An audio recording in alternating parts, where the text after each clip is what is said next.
대전, 세종, 충남 현안과 이슈를 진단하는 5시엔 대세남.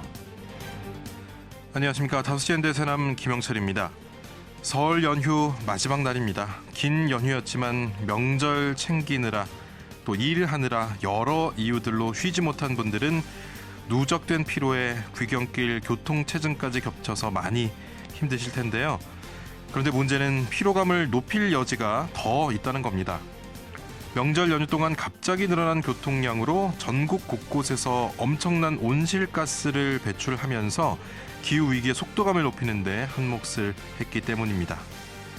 한국교통연구원이 사전에 조사한 내용에 따르면 이번 설 연휴 승용차 이용률이 85.7%로 지난 추석 때 이용률인 88.4%보다는 다소 적습니다. 하지만 비행기를 이용한 해외 여행객들이 많았던 점을 감안하면 온실가스 배출량은 지난해와 비슷하거나 높은 수준일 것으로 추정되고 있습니다.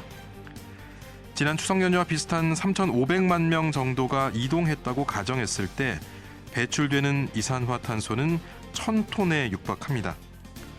또 고향 집에 머무르는 동안 한 사람이 배출한 이산화탄소는 총 42.3kg으로 추산되고 한 사람당 500ml의 생활 폐기물을 배출한다고 가정하면 3일 동안 0.3kg의 이산화탄소가 배출된 셈입니다.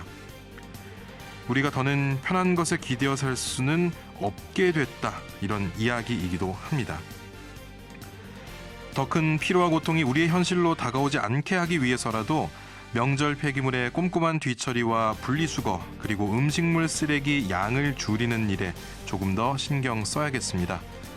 그래서 오늘 5시엔 대세남에서는 설 연휴의 끝자락에 지구와 환경을 한 번 더 생각하기 위해서 다시 들어보는 환경 캠페인 시간 준비했습니다. 화요일부터 함께하고 있는 다시 듣는 대세남의 마지막 순서, 그간 대세남 환경 캠페인 코너에서 함께했던 환경 이슈들을 다시 듣고 되새겨볼 수 있는 시간 마련했습니다. 청취자 여러분들의 많은 관심과 청취 부탁드리면서 오늘 방송은 사전 제작된 녹음 방송이라는 점 양해 말씀드립니다. 1월 30일 목요일 5시엔 대세남 시작합니다.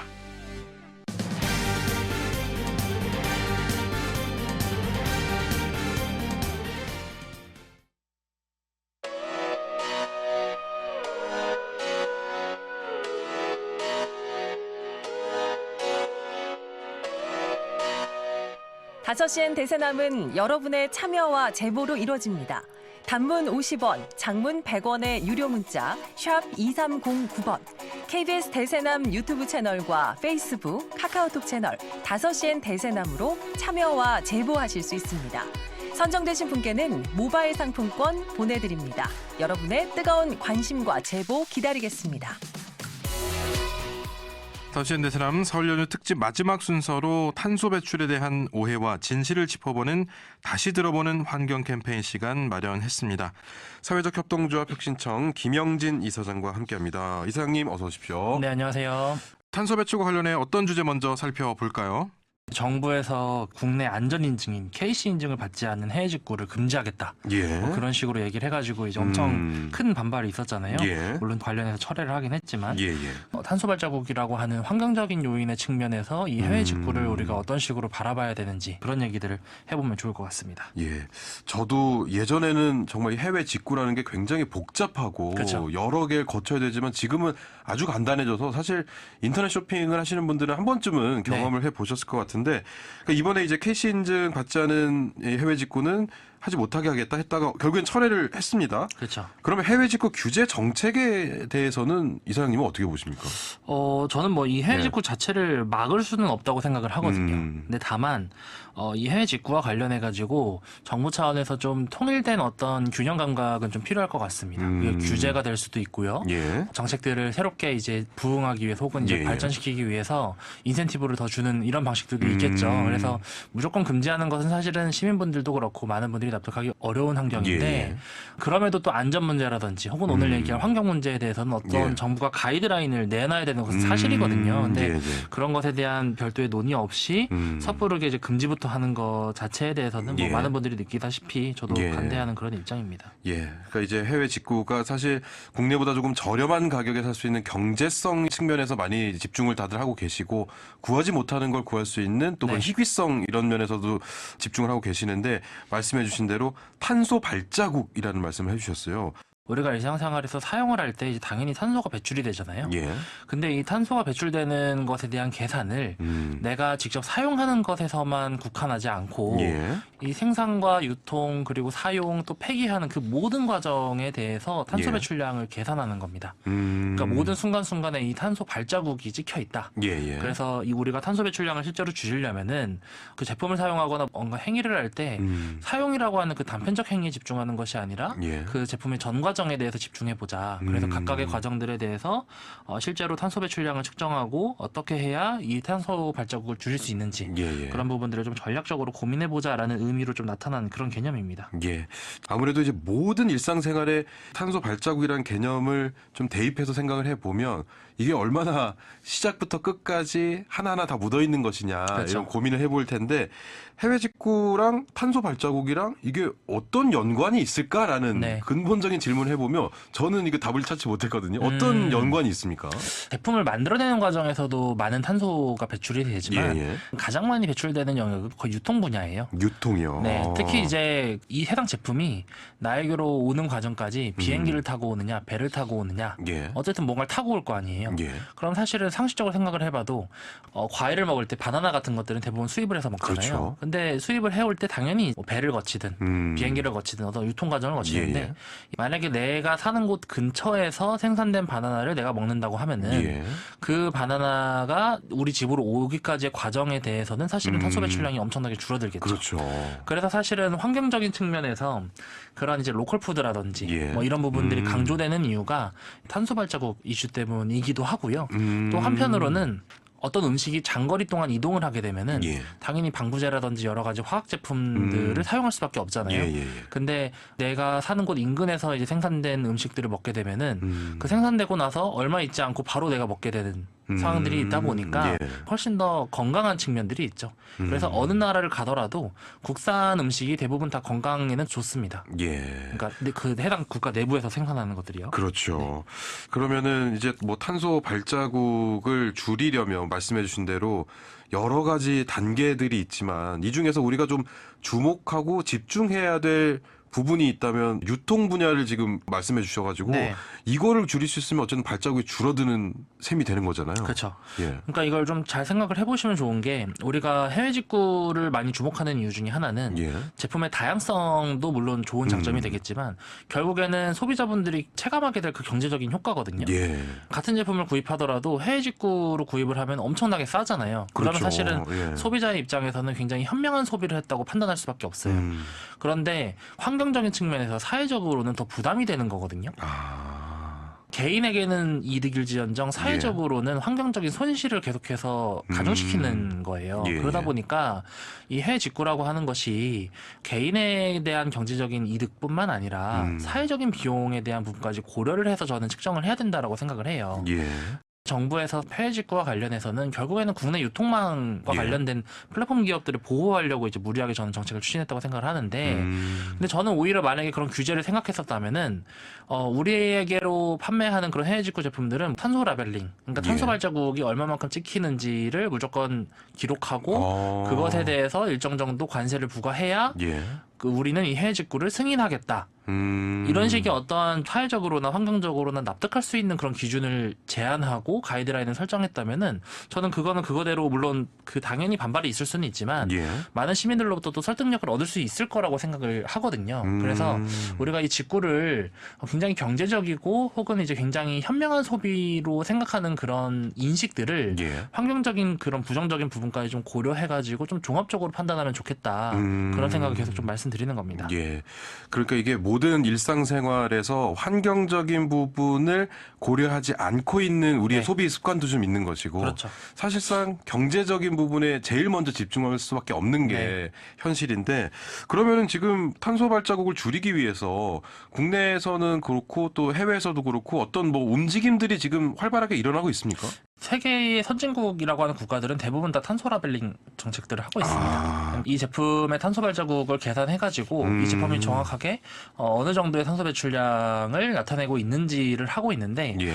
100% 의무의 형식이 아니라 이제 친환경 플랫폼이나 혹은 이제 의류 업체들 예. 혹은 비영리 단체들을 중심으로 이제 이런 탄소 라벨링을 하는 경우들이 많이 있고요. 국내 같은 경우도 이제 제가 브랜드를 직접 말씀드리기는 애매하지만 예. 그런 그린 패션 플랫폼이라고 검색을 하시면은 생각보다 많은 패션 플랫폼들에서 탄소 발자국과 관련된 라벨링 작업들을 다 하고 있습니다. 예.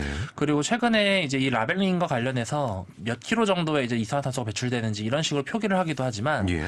그 SNS에서 많은 시민분들이 이 제품들을 소비한 후기들을 남기잖아요. 예. 예. 그럼 그 후기들을 데이터화 해가지고 실제로 친환경에 가까운 후기들이 많으면은 그것에 대해서 인증을 더 해주는 그런 플랫폼들도 많이 생기고 있습니다. 실제로 소비자들이 이건 그린워싱이 아니라 진짜 탄소 배출량을 줄이기 위해서 고민한 예. 그런 제품이구나라는 후기들을 올린다면은 그것에 대해서 데이터화할 수 있는 작업들이 많이 있다 보니까 예. 플랫폼에서 그런 부분들을 실시간으로 확인할 수 있는 그런 제도들이 민간의 차원에서는 계속해서 많이 나타나고 있는 상황입니다. 예. 그럼 지금 현재 상황으로 봤을 때는 이른바 대기업이라든지 네. 이런 곳에서보다는 아무래도 조금 더 관심을 가지고 있는 비영리 단체라든지 이 소규모 관심이 가는 기업들이 이런 곳에 조금 더 적극적으로 참여를 하고 있는 상황이고 선진국이라고 하는 곳과 또 다른 타 지역들 이런 것을 비교해 봤을 때는 지금 상황이 어떻습니까? 영국도 그렇고 혹은 뭐 여러 국가들에서 이 탄소 라벨링을 하고 있는데요. 예. 처음에 시작하는 거는 사실 그런 선진국들이 저는 더 빨랐다고 생각을 해요. 근데 다만 우리나라가 워낙 온라인과 관련된 장점들이 많이 있다 보니까 예. 보편적인 저변에 대해서는 확실히 영국이나 혹은 다른 국가들이 좀 더 앞서 있는 예. 좀 더 문화적으로 앞서 있는 부분들은 분명히 있습니다. 다만 SNS의 후기들을 예. 소비자들이 확인할 수 있도록 하는 그런 시스템이라든지 혹은 이제 탄소 배출량을 정확하게 계산해 나가는 그런 기법들이라든지 이런 예. 부분들은 어쨌든 그 데이터와 밀접하게 연관되어 있는 측면들이 있다 보니까 몇몇 측면들에 대해서는 우리나라도 좀 빠르게 따라가고 있는 것은 분명한 예. 사실인 것 같고요. 예. 규제 측면이라든지 보편적 문화의 측면에서 소비자들이 어떤 제품을 구입할 때 이 탄소 발자국을 얼마나 고려하는가 예. 라는 그런 측면으로 따졌을 때는 아직 부족한 게 더 사실인 것 같기도 합니다. 그럼 이제 탄소 발자국이라는 것이 지금 수치라든지 표현하는 방식이라든지 이런 것은 어떻게 저희가 좀 쉽게 볼 수 있는 곳은 있습니까? 각각의 제품마다 계산을 해야 되기 때문에 뭉뚱그려서 이걸 표현하기가 사실 굉장히 애매합니다. 뭐 예를 들어서 예. 내가 어떤 햄버거를 먹는데 이 햄버거 안에 들어가는 소고기나 혹은 예. 패티와 관련된 재료들이 국산인 경우에는 탄소 발자국이 훨씬 줄어들고요. 이게 미국산 소고기면은 그 탄소 발자국이 훨씬 더 이동이 늘어납니다. 기니까요. 네, 맞습니다. 그래서 물론 이제 그런 여러 가지 재료의 재질들 혹은 이 재료가 어느 곳에서부터 나타나게 되었는지 예. 이런 것까지 고려해야 되다 보니까 사실 이게 난이도가 있는 작업이긴 합니다. 예. 그러니까 이게 이 탄소 발자국을 표시하는 이 수치가 킬로그램 네, CO2라는 맞습니다. 이 기호를 사용을 하는데 보통 하루에 성인 한 명이 사용하는 탄소 발자국량이 33kg CO2라고 이제 자료가 나와 있더라고요. 근데 햄버거 하나에 2.5kg CO2예요. 네. 수치들을 이렇게 하나하나 비교하다 보면 굉장히 많은 발자국이 묻어 있구나라는 그렇죠. 생각이 들고 해외에서 물건을 사고 또 온라인으로 물건을 사고 이런 부분에서 그럼 우리들이 어떤 부분에 조금 더 집중을 하고 관심을 가지고 지켜봐야 할까요?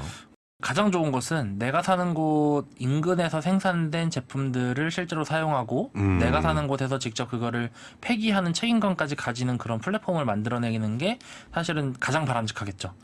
그렇지만 이제 어쨌든 뭐 자본주의 시장에서 예. 해외 직구 자체를 막을 수는 없는 거잖아요. 그렇죠.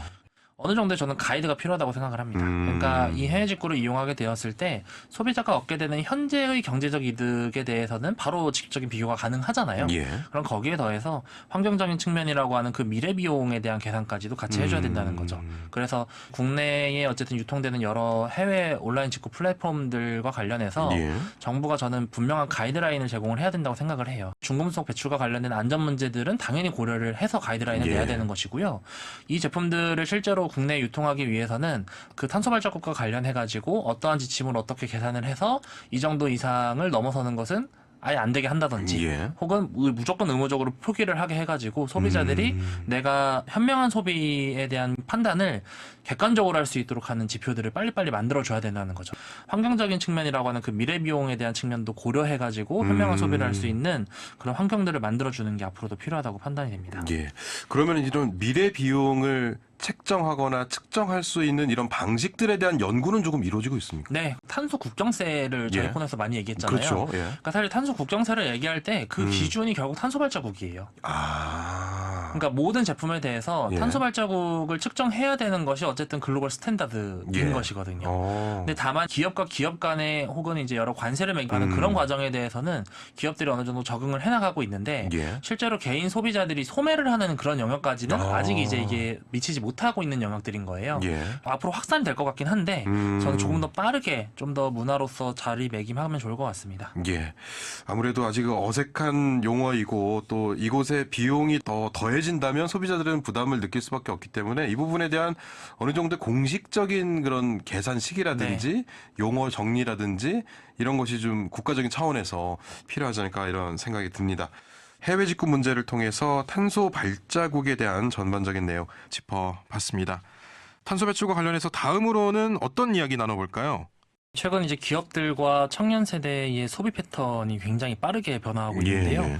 그런 빠른 소비 패턴의 변화에 맞춰가지고 이제 팝업 스토어가 굉장히 유행을 하고 있습니다. 대전은 아직까지는 팝업 스토어가 거의 없다시피 하긴 하지만 예.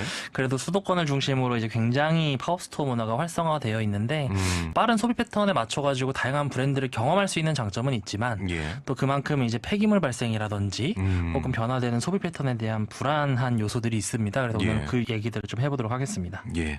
이게 이제 또 팝업 스토어 하면은 익숙하신 분들도 계실 텐데 네. 이제 옛날로 생각하면 갑자기 없던 거리에 좌판이 새로 나타나는 거예요. 네, 그렇죠. 그래서 새로운 상품들을 경험해보고 또 홍보도 하는 그런 모습인데 김영진 이사장님 팝업 스토어 많이 좀 다녀보셨습니까? 그 팝업 스토어가 가장 많이 열리는 이제 성수동이라든지 서울 성수동이요. 네, 예. 아니면은 이제 서울에 이제 더현대 서울 같은 아 여의도에 네, 있죠. 맞습니다. 예. 그래서 그런 곳들을 좀 자주 가봤는데요. 최근에 청년 세대 분들이 예. 어떤 필요한 제품을 소비하기보다는 나를 과시하거나 나를 표현할 수 있는 브랜드를 소비하는 경향들이 있잖아요. 같은 아이템을 사더라도 이게 이제 어떤 브랜드이냐, 예. 혹은 이제 이 브랜드가 나에게 어떤 경험을 충족시켜줄 수 있느냐 이런 거에 따라서 소비 패턴이 굉장히 달라진 것 같은데 사실 팝업 스토어를 그냥 임시 매장 형태로 이해하시는 분들도 있지만 그 최근에 이제 핫한 브랜드들의 팝업 스토어들을 보면은 예. 브랜드에 대한 경험을 정말 다양하게 잘 해놓기도 했고요. 예. 또 소비를 하는 그런 매장이 아니라 어떤 경험을 할 수 있는, 그러니까 어떤 놀이터 같은 느낌도 굉장히 많이 들더라고요. 예. 그래서 특히 이제 주류 브랜드들이 그런 걸 되게 잘하는 느낌이긴 한데 그런 패턴들의 변화들을 저도 많이 체감하기도 했었고, 한편으로는 이런 팝업 스토어가 어쨌든 수도권 중심으로 계속 집중화되어 있다 보니까 예. 지역에 살고 있는 시민분들 같은 경우는 사실 제대로 경험하지 못한, 앞으로도 경험하기 좀 어려운 예. 그런 또 다른 이제 수도권 집중화된 소비 패턴이지 않을까 이런 생각도 좀 들었던 것 같습니다. 예. 그러니까 저도 뭐 이렇게 SNS나 이런 걸 보면 네. 이 어디 백화점에서 팝업 스토어가 열린다. 그러면 사실 저는 이제 아이들을 키우고 있어서 가기는 어려운데 네. 어쩌다가 갈 일이 생기면 사람이 왜 이렇게 많지 보면 다 이거예요. 네, 그렇죠. 예. 보통 1시간 정도 예. 대기를 해야 됩니다. 네. 근데 이게 지금 어쨌든 대전에서는 흔히 볼 수 있는 지금 그런 상황은 아니고 네. 사실 대전뿐만 아니라 서울 수도권을 제외하면 사실 거의 지금 그렇죠. 찾기가 힘든 상황인데 이렇게 팝업 스토어에서 많은 인기를 끄는 이유, 어쨌든 이게 계속해서 이어진다는 것은 분명히 목적이 있고 네. 많은 분들이 찾기 때문인데 이런 것에 좀 사람들이 많이 끌리게 되는 이 성향 때문일까요? 그렇기도 하고요. 예. 그러니까 최근에 이 청년 세대들한테 유행하는 디저트들도 그렇고 음식들도 그렇고 아니면은 의류에 대한 것도 그렇고 예. 어쨌든 모든 소비 패턴이나 유행 자체가 주기가 굉장히 짧아졌잖아요. 그러다 보니까 그 하나의 유행에 대해서 지속하게 계속 끌고 가는 성향들이 아니라 계속 새로운 경험을 이제 추구하다 보니까 예. 이제 기업들이 거기에 맞춤 전략을 하는 것 같기도 하고요. 또 또 기업들 같은 경우 저도 몇 번 만나서 얘기를 해봤는데 가성비가 되게 좋다고 하더라고요. 그러니까 예를 들어서 온라인 광고를 한번 하게 되면은 몇 억 정도 들여서 TV 광고를 하든 SNS 광고를 하든 하는데 많은 소비자들이 그런 대중적인 광고에 대해서 더 이상 신뢰를 하지 않잖아요. 브랜드나 아이템을 실제로 소비한 사람의 직접적인 경험을 신뢰하게 되는데 예를 들어서 성수동이나 뭐 더현대서울 같이 이제 인기 있는 파워스토어 공간에서 그런 브랜드를 체험한 사람들이 그걸 또 SNS에도 자랑하게 되고 그렇죠. 그게 또 이제 바이럴 효과를 일으키면서 실제로 이제 비용 투입 대비 더 많은 광고 효과들을 낸다고 하다 보니까 기업들의 입장에서도 그렇고 소비자들의 입장에서도 그렇고 서로 윈윈하는 그런 새로운 소비 패턴인 것 같긴 합니다. 예. 자, 이렇게 그곳에 가서 그곳의 문화를 즐기고 또 그걸 나를 좀 나타내는 표현하는 방식으로 사용하는 이 MZ들의 이 성격을 잘 이용한 셈이 되는데 이게 이제 팝업 스토어 말 그대로 팝업입니다. 잠깐 팡 떴다가 다시 사라져요. 그렇죠. 매장이 계속 바뀌고 그러면서 그만큼 뭘 지었다가 또 부셨다 하니까 폐기물들이 많이 나올 텐데 굉장히 화려하게 또 꾸며놓기도 하고요. 맞습니다. 이 폐기물의 양은 어느 정도입니까? 보통 이제 우리가 파워스토어 폐기물들을 좀 전수조사를 해보면은 10평 정도 규모의 파워스토어를 하나를 이제 철거를 하면은 보통 1톤 정도의 폐기물이 발생을 하거든요. 근데 뭐 1톤 정도 괜찮은 거 아니야? 라고 생각하실 수도 있는데 파워스토어를 많이 하는 백화점 매장 같은 경우는 보통 한 개 층이 거의 대부분이 다 파워스토어이고요. 성수동 같은 경우도 그 거리 자체가 그냥 다 파워스토어여가지고 가보신 분들은 아시겠지만 공인중개사 사무실을 가보면은 2주에서 3주 정도의 초단기 임대가 굉장히 많아요. 파워스토어를 열고자 하는 곳들이 이제 건물주들이랑 얘기를 해가지고 임대를 이제 2주, 3주만 하는 거예요. 근데 그게 이제 굉장히 거래가 활발하기도 하고요. 또 전국적으로 보면은 보통 한 달에 한 100개 정도의 파워스토어가 열린다고 하는데 이게 대부분 다 수도권에서 열리는 거예요. 그렇습니다. 그러면은 어쨌든 그 폐기물들이 계속해서 이제 중복 발생한다고 이제 봐야 될 것 같고요.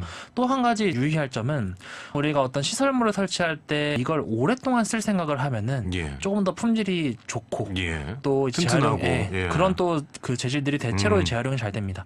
근데 이제 기업들 입장에서는 어쨌든 단기간에 설치하고 이제 철거를 해야 되는데 그러다 보니까 좋은 재질을 굳이 선택할 필요가 없어가지고 폐기물의 양도 문제지만 폐기물의 종류 자체가 굉장히 저품질의 폐기물들이다 보니까 재활용하지 못하고 일반 쓰레기로 거의 처리를 시켜야 되는 그런 폐기물이라고 보시면 될 것 같습니다. 그리고 이제 그런 팝업 스토어에 가보면 거기서 뭐 나눠주는 것들도 굉장히 많고 이런 것들도 다 못 나눠주면 결국에는 또 폐기되는 것이고 어쩌면 쓸모없는데도 받아가는 분들도 계실 거고 이런 것도 양이 꽤 될 것 같아요. 그렇죠. 그리고 사실은 브랜드 입장에서 어쨌든 단기간에 팝업 스토어를 열게 되면은 사실은 이제 종류를 굉장히 다양하게 해놔야 되는데 그러다 보니까 이제 인기 있는 아이템들 혹은 이제 청년들한테 인기 있는 것들 위주로 해놓을 수밖에 없는데 그게 또 대부분 다 겹쳐요.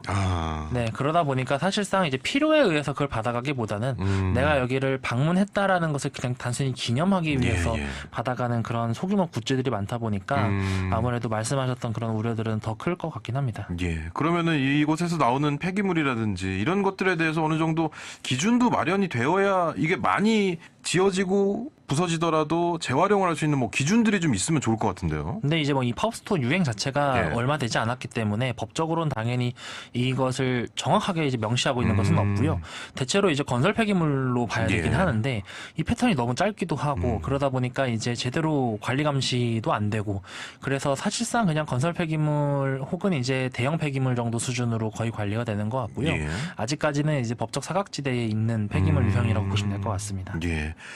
어쨌든 건물을 뭔가를 지었다가 뜯어내고 하기 때문에 환경 문제에 대한 인식을 가지고 친환경 소재를 가지고 인테리어를 한다. 이것도 어떻게 보면 또 하나의 홍보이니까 맞습니다. 이런 것도 생기고 있는 것 같더라고요. 그렇죠. 뭐 예를 들어서 뭐 어떤 우유 업체들이라든지 이런 데들도 있고 그리고 단기간에 사용하는 그런 재질들을 활용했을 때 제가 봤을 때 가장 친환경적인 요소는 종이인 것 같아요. 그러니까 최근에 이제 재활용 종이 재질을 중심으로 해가지고 여러 이제 홍보물들을 만들어내거나 아니면은 가벽을 만든다거나 이런 사례들은 굉장히 많아지고 있거든요. 예. 그래서 일부 이제 브랜드들 같은 경우도 그런 형식의 디자인들을 많이 선보이긴 하는데, 근데 이제 문제는 그 팝업스토어의 디자인들이 굉장히 화려합니다. 예. 그러니까 짧은 기간 어쨌든 소비자들을 만족시켜야 되다 보니까 디자인들의 색이 굉장히 채도가 높고, 아, 맞아요. 네, 뭐 화려하고. 쨍한 색깔들이 네. 많이 들어가고. 근데 또 그렇게 이제 색깔이 쨍하다 보면은 예. 재활용하기가 또 어려운 경우들도 있습니다. 그럼 예. 물론 종이 재질로 만든 경우에는 그 겉에 그 쨍한 색깔들을 다 뜯어내고 그건 일반 쓰레기로 버린 다음에 그 안에 있는 종이들은 또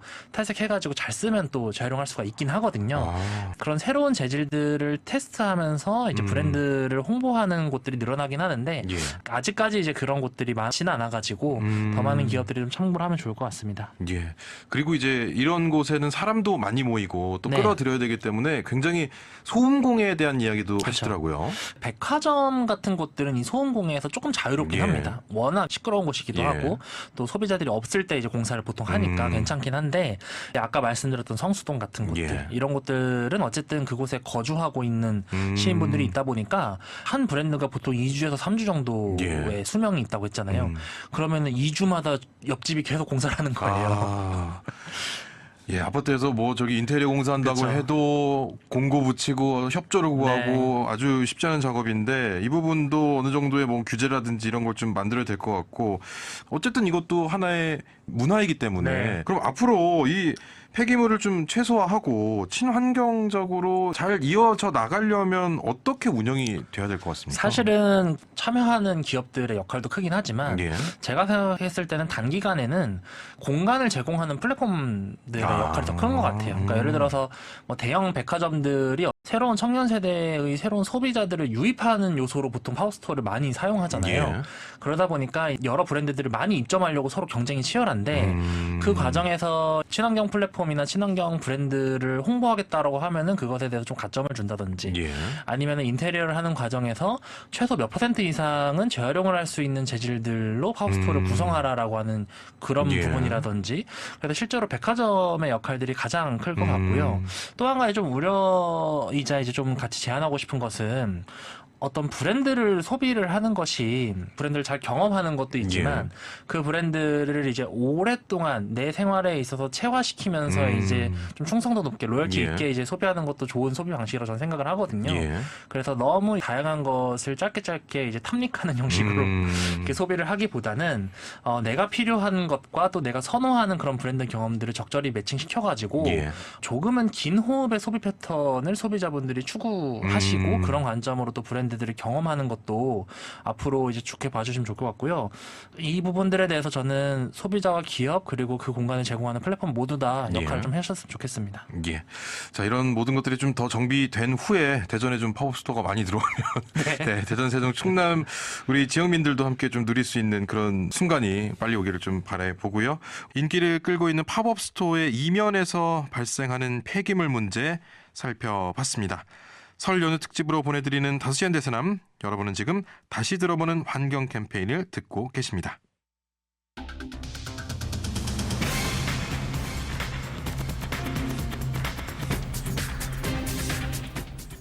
다섯 시엔 지역의 이슈와 현안을 진단합니다.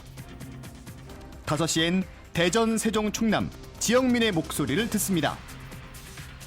5시엔 시사라디오, 5시엔 대세남이 있습니다.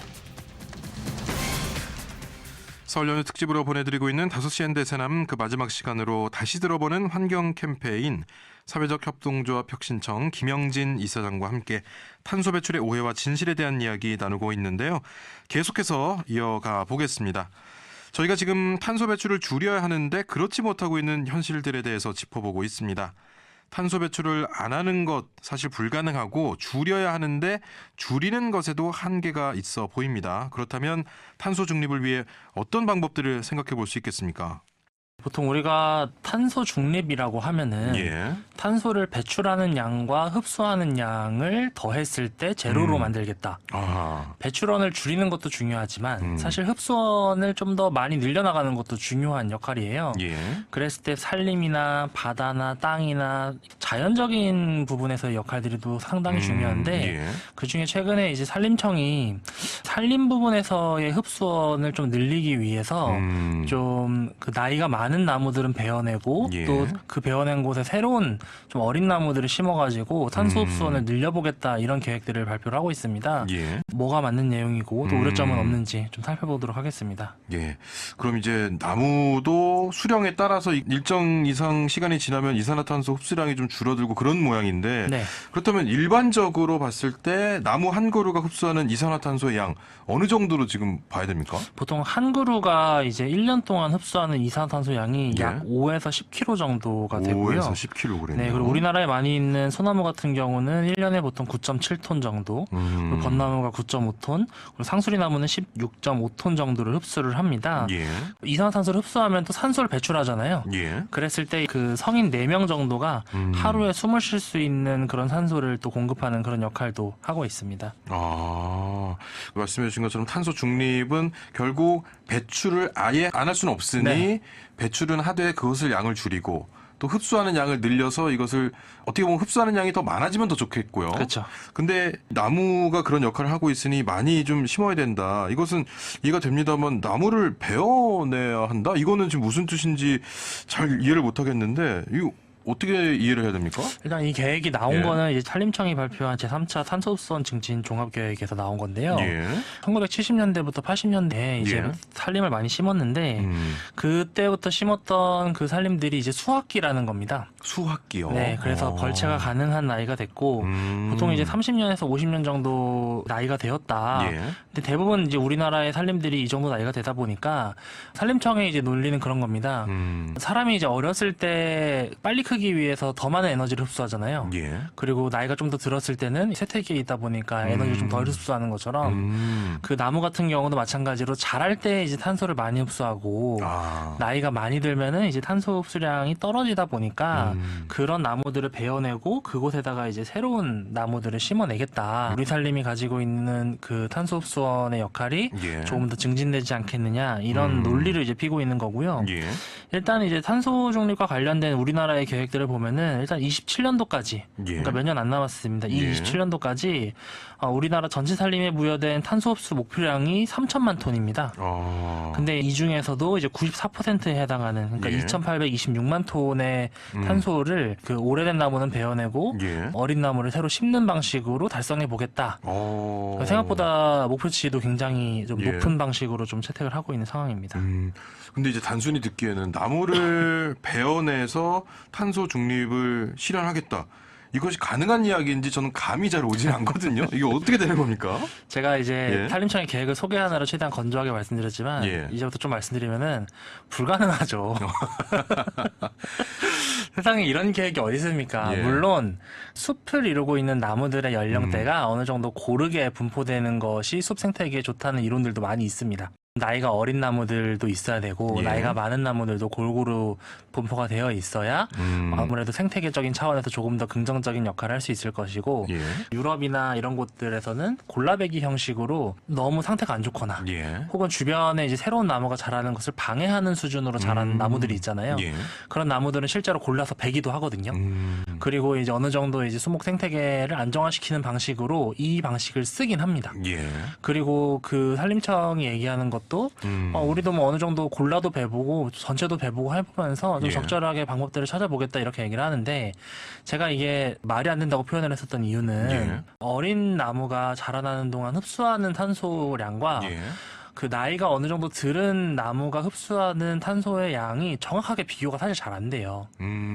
어느 정도 더 높다, 예. 더 많이 흡수한다라는 건 나오는데 정확하게 산술적으로 사실 나오는 게 아니기도 하고 또 가장 결정적으로 이 나무를 베어내고 운반하고 또 새로 심는 과정에서 발생하는 탄소들은 어떻게 계산할 거죠? 아, 그렇죠. 나무를 베어내면 그걸 어디론가 이동을 시켜야 하니까 그렇죠. 당연히 차를 이용할 것이고. 맞습니다. 그러니까 사람이 움직일 거고 예. 사람이 결국 베어낼 거고 또 그 과정에서 기계나 차량이 분명히 들어갈 예. 텐데 그 과정에서 또 다른 탄소를 배출할 수 있다는 거예요. 그러면은 산림청이 이제 이걸 굉장히 과학적으로 분석한 것처럼 말하지만 예. 탄소 배출량과 탄소 중립을 계산하기 위해서는 어떤 행위를 하는 흡수하는 것에 있어서의 모든 탄소 배출량과 흡수원을 계산해야 되는 거거든요.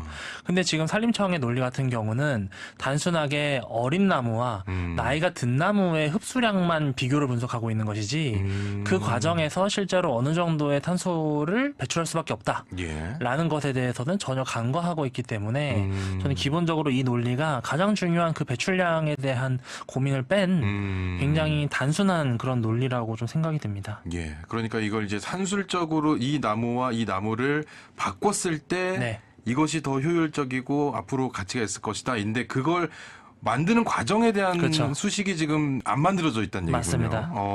그러면 우리나라는 그동안 뭐 골라백이나 이렇게 좀 모두백이나 이런 걸 여러 가지 시도를 해왔던 겁니까? 그렇죠. 환경 전문가분들은 유럽 같은 경우는 이제 평평한 숲 같은 데를 보면은 골라배기를 할 수 있는 예. 여건이 많이 있죠. 근데 우리나라는 산에 보통 있다 보니까 그런 여건이 어려워가지고 대체로 다 모두배기를 한다는 평가들을 많이 합니다. 예. 물론 여기에는 이제 산림청의 반론도 많이 있긴 합니다. 모두배기를 하는 것 자체도 법적으로 문제가 안 되고 예. 골라배기를 어느 정도 한 다음에 모두배기를 하기 때문에 그렇게 많이 모두배기만 하는 것은 아니다 이런 식으로 반론은 하는데 저는 이제 모두배기를 하든 골라배기를 하든 간에 탄소 흡수원을 늘린다라는 전제하에 산림을 그런 식으로 바라보고 또 벌목한다는 것 자체가 예. 탄소 중립이라고 하는 것에 실질적으로도 도움이 안 될 것이다 라는 말씀을 계속 드리는 겁니다. 예. 근데 이제 나무를 베어내고 또 그 자리에 나무를 심고 이런 과정에서 그동안 단단하게 좀 있던 흙 안에도 이제 탄소가 좀 많이 함유가 되어 있는데 토양에도 그러면 나무를 베는 방식에서는 흙에 있는 뭐 이런 것들이 더 발산되거나 뭐 이런 수치는 뭐 따로 나온 게 있습니까? 그게 이제 우리나라에서 아직 연구가 안 되어 있습니다. 그러니까 제가 이 계획이 정말 부실한 계획이라고 생각하는 게 그 모든 과정에서의 탄소 배출량이나 탄소 흡수량을 제대로 계산하지 않은 계획인 거예요. 한 개의 유리한 단면만을 보고 계획한 거라는 얘기고 예. 보통 우리가 흙 같은 경우는 흙이 탄소를 머금을 수 있는 방법이 뭐가 있을까요? 그러니까 공기 중에 있는 탄소를 자연스럽게 예. 먼저 흡수하는 것도 있겠지만 보통 산이나 숲 같은 데를 보면은 나뭇잎이 떨어져 가지고 그 나뭇잎이 썩으면서 흙으로 합쳐지게 되죠. 예. 그리고 그곳에 살고 있는 동물들이나 곤충들 그리고 미생물들의 활동도 흙 속에서 일어나게 되고 예, 또 예. 죽으면 또 흙으로 결국 돌아가니까 사실 생각보다 많은 탄소가 이제 흙에 머금고 있습니다. 근데 자연스럽게 벌목을 하게 되면은 당연히 예. 뿌리까지 뽑게 되는 경우도 그렇죠. 많잖아요. 그러면은 당연히 산이 뒤집어질 텐데 그 과정에서 땅 속에 머금고 있었던 그 탄소 같은 경우도 자연스럽게 배출될 것이기 때문에 이 부분도 좀 부정적인 요소라고 보면 될 것 같습니다. 예.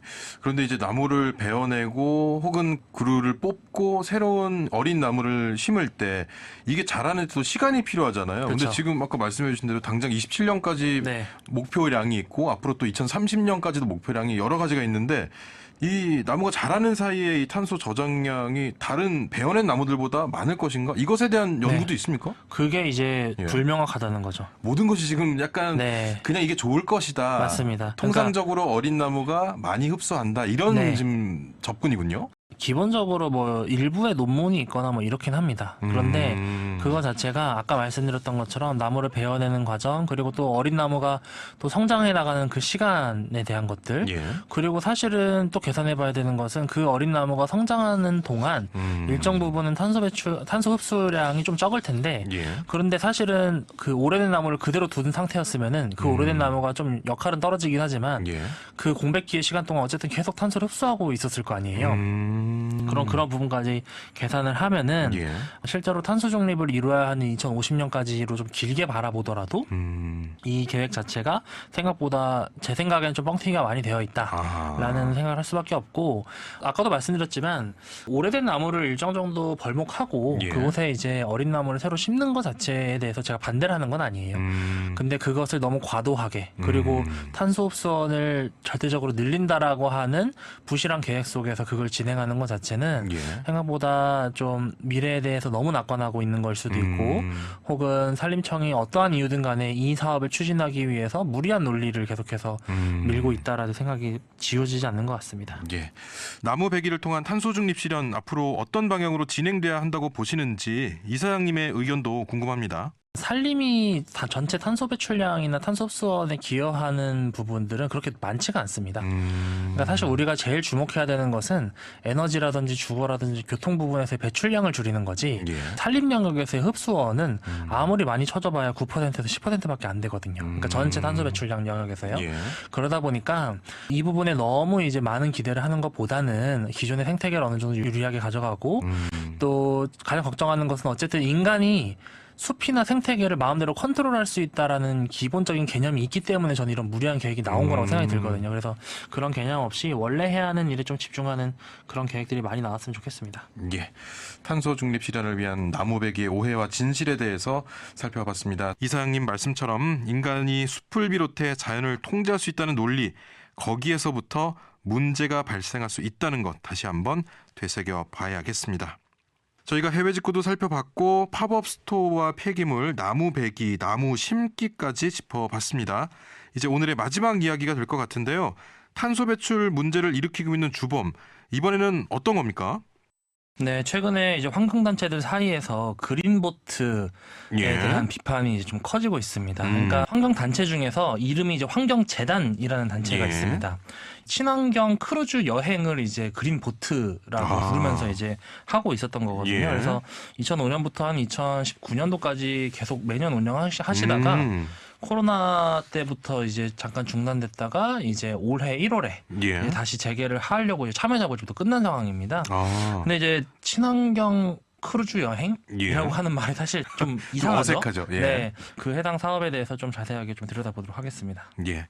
환경재단에서 환경을 주제로 그린보트라는 이름을 달고 크루즈 여행을 떠난다. 말씀해 주신 것처럼 약간의 어색함이 느껴지기도 하는데 저도 이제 이 관련 기사와 사진을 봤는데 아니 크루즈보트의 크기가 정말 어마어마하고요. 네.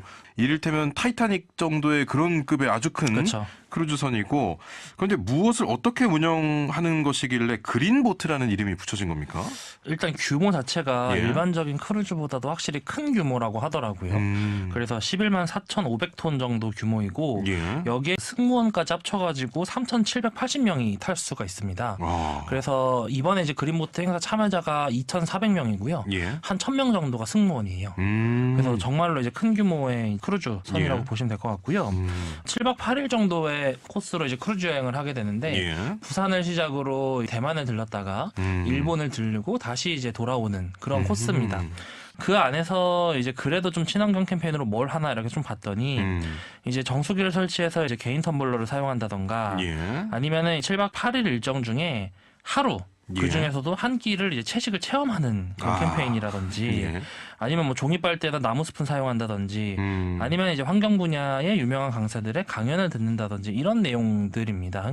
이 자체의 내용만으로도 이게 친환경 여행 혹은 친환경 보트라고 할 수 있는가라는 정도의 사실 빈약한 프로그램 구성이고 그 크루즈선에 있는 뭐 고급 스파나 이제 피트니스 센터 아니면 레스토랑 아니면은 그 외에 뭐 여러 쇼핑 센터 그러니까 우리가 일반적으로 상상할 수 있는 그 초호화 크루즈 여행 속에서 예. 일부분이 아주 일부분이. 네, 일용품 조금 쓰고 채식을 딱 하루 한 예. 끼만 딱 체험할 수 아하. 있는 그런 거를 이제 그린보트라고 갖다 붙인 건데 사실 말도 안 되는 사업이죠. 그래서 예. 저는 이제 이거 예전에 한번 봤었을 때 없어진 줄 알았어요. 이 사업 자체가. 그러니까 19년에 중단됐을 때 이제 예. 안 하나 보다 싶었는데 이제 다시 한다고 하시는 거 보고서 사실 좀 놀라기도 했었습니다. 예. 사실 크루즈 관광하면 저는 이제 해본 적이 없습니다만 네. 뭔가 포상의 개념으로 한 번 정도 그냥 한번 떠나볼까 하는 이런 상징적인 그런 여행의 상품일 것이고 지금 어쨌든 전 지구적으로 기후위기 시대를 맞고 있는데 환경단체에서 그린보트를 아직 운영한다 이런 면에서 지금 여러 여론의 도마 위에 오르고 있는 그런 상황입니다. 특히 위장환경주의, 호화 뱃놀이 이런 수식어까지 좀 따라 붙으면서 더 비판이 일고 있는데 이 부분에 대해서 그럼 이사장님은 애초에 좀 긍정적인 시각을 갖고 계시지 않았군요. 이게 이제 열심히 준비하시는 분들한테는 굉장히 좀 죄송스러운 말이긴 하지만 예. 이런 사업 때문에 이제 환경단체들이 더 욕먹는 거거든요, 사실은. 그러니까 말도 안 되는 기획에다가 예. 크루즈 여행 자체가 기본적으로 이제 탄소를 많이 배출할 수밖에 없는 여행 상품이고요. 예. 그리고 우리가 흔히 이제 교통수단 중에 제일 탄소를 많이 배출하는 교통수단이 비행기로 예. 알고 있는데 유일하게 크루즈가 비행기를 압도합니다. 압도 네, 정도입니까? 압도합니다. 그냥 압도합니다. 아. 그리고 크루즈에 이제 여행을 한번 하게 되면은 그 안에 탑승한 사람들의 1인 탄소 배출량이 예. 유럽 인구의 1인의 1년 탄소 배출량이랑 거의 비슷합니다. 한 번 탑승해요. 네, 한 번 7박 8일 탈당하는데요. 그러니까 예. 그만큼 이제 사실은 크루즈라는 여행 수단 자체가 환경적이지 않은 수단인 거죠. 예. 근데 그런 속에서 이제 그것도 이제 제대로 된 그 환경 운동이나 환경 캠페인을 하는 것도 아니고 그 안에서 이제 일반적인 여행을 즐기면서 그걸 굳이 그린보트라는 이름까지 붙여가지고 이제 다니는 것 자체가 예. 사실은 말도 안 되는 얘기라고 저도 생각을 하고요. 이게 보통 170만 원에서 한 360만 원 정도 하거든요. 1인당요. 예. 그리고 이제 이렇게 구성을 전체 다 살펴보진 못했지만 지금 온라인에서 반응을 봤었을 때는 가족 단위의 여행객들이 생각보다 많이 있으신 것 같아요. 예. 그래서 아이들하고 좀 즐거운 여행을 해야 되는데 그 안에서 그래도 조금 더 아이에게 도움이 될 수 있는 교육적인 그런, 면도 조금 예, 있으면 그런 좋겠고. 부분들을 좀 고려하셔서 이제 탑승하신 분들이 좀 있으신 것 같긴 한데 예. 태생 자체가 환경하고 굉장히 거리가 먼 수준이 아니라 사실은 굉장히 지양해야 하는 그런 여행 수단을 가지고서 예. 계속해서 이제 포장해내고 새로운 가치와 다양한 환경 운동을 추구하는 좋은 방향성이다라고 이제 포장하는 것 자체가 사실 굉장히 아이러니한 일이 아닌가 그런 생각 계속 해왔었습니다. 예. 근데 이제 크루즈 관광 광고하는 거 보면 정말 화려한데 지금 이 상품 안에도 물놀이장, 관광 그 안에서 쇼핑도 할 수 있고요. 그렇죠. 또 여러 가지 뭐 공연도 볼 수 있고요. 그러면 그 안에서 또 다른 소비가 좀 생기는 거 아닙니까? 그렇죠. 그러니까 이런 크루즈 같은 대형 여행 상품이 그런 부분들을 딱 적나라하게 보여주죠. 그러니까 예를 들어서 내가 탄 객실에 창문이 있냐 없냐. 네.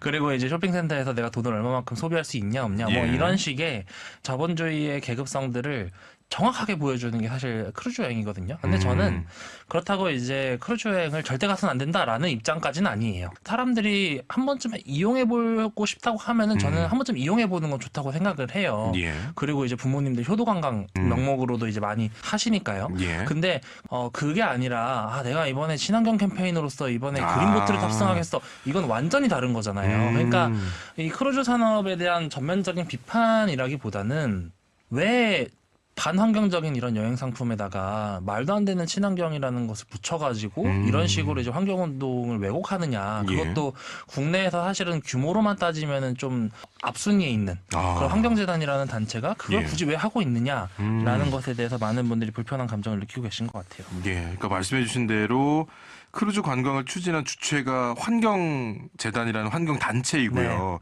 뭐 채식하고 텀블러 사용하고 이런 것들이 물론 아주 작은 절약과 도움이 되는 건 네. 맞지만 환경에 미치는 영향을 환경단체에서 모를 리가 없거든요. 그렇죠. 그러니까 이 부분이 사실 일반적으로 비판을 받는 그런 대목인 것 같아요. 그렇죠. 그리고 이제 이번 건 관련해서 워낙 언론에서도 많은 비판들이 있다 보니까 예. 환경재단에서도 본인들 홈페이지에 의견을 계속 내고 있어요. 비판적인 성명을 냈었던 환경단체랑 만난 거에 대해서 예. 얘기를 한다던가 이 사업의 취지라든지 여러 가지 얘기들을 하는데 솔직히 읽어봐도 무슨 얘기인지 잘 모르겠어요.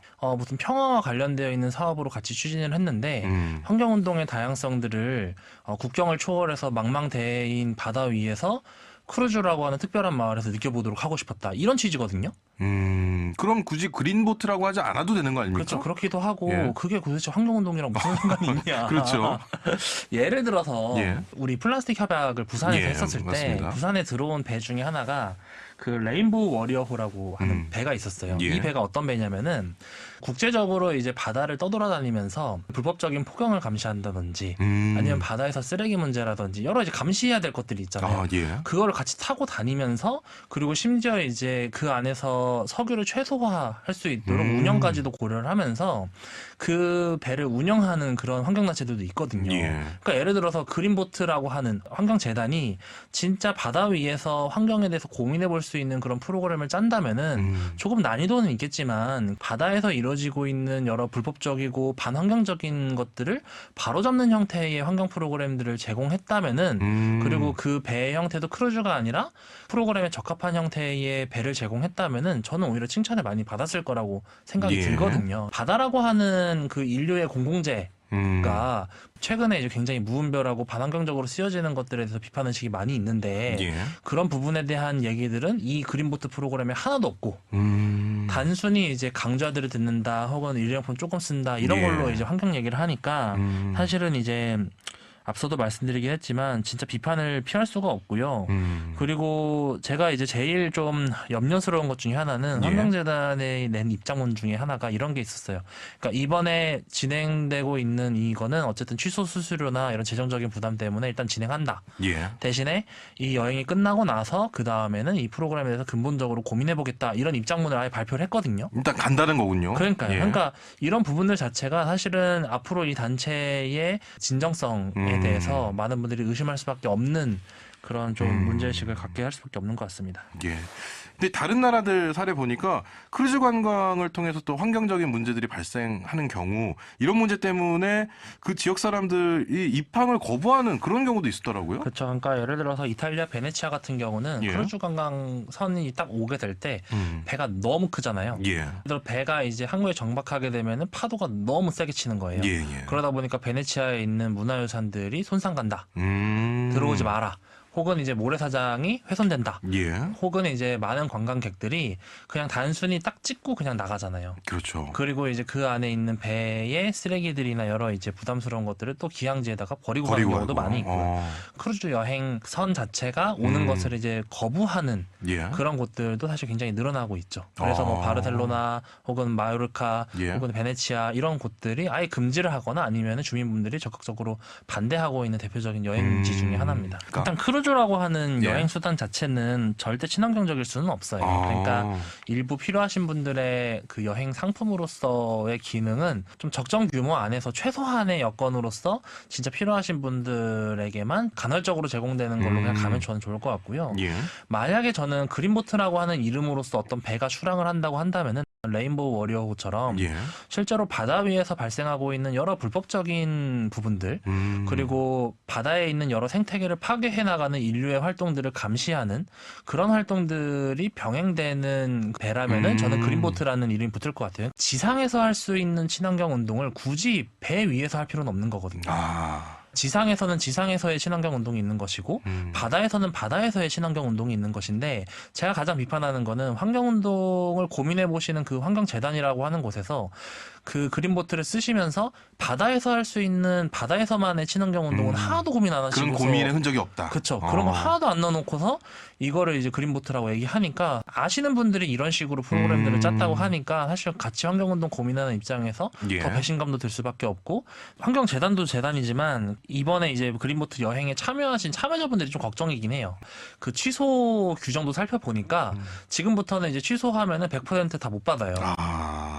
그러다 보니까 예. 이제 돈은 돈대로 쓰고 사람들한테 나 여기 그린보트 갔다 왔다고 자랑도 못 하고 그리고 아이들이랑 괜히 찜찜한 마음에 이제 크루즈 여행만 갔다 예. 오게 되는 거거든요. 그러니까 이게 참여자들도 굉장히 죄의식을 많이 느끼고 오실 것 같은데 환경단체에서 어떤 하는 프로그램이라고 할지라도 그게 100% 친환경이다라고 믿지 마시고 이게 진짜 친환경 프로그램이 맞는지 한번 검증을 하신 후에 참여해 보시는 것들을 많은 분들에게 좀 제안을 드립니다. 네. 예. 탄소 배출에 대한 오해와 진실, 해외 직구, 팝업 스토어의 폐기물, 나무 배기와 친환경을 위시한 그린보트 문제까지 두루 살펴봤습니다. 사회적 협동조합 혁신청 김영진 이사장과 함께했습니다. 고맙습니다. 감사합니다. 5시엔 대세남 설 연휴 특집으로 보내드린 다시 들어보는 환경 캠페인 오늘 준비한 순서는 여기까지입니다. 지난 사흘간 다시 듣는 대세남 설 연휴 특집과 함께해 주신 청취자 여러분께 다시 한번 감사드리면서 오늘의 끝곡 주니퍼의 하늘 끝에서 흘린 눈물 준비했습니다. 이 노래 전해드리면서 저는 내일 다시 찾아뵙겠습니다. 지금까지 김영철이었습니다.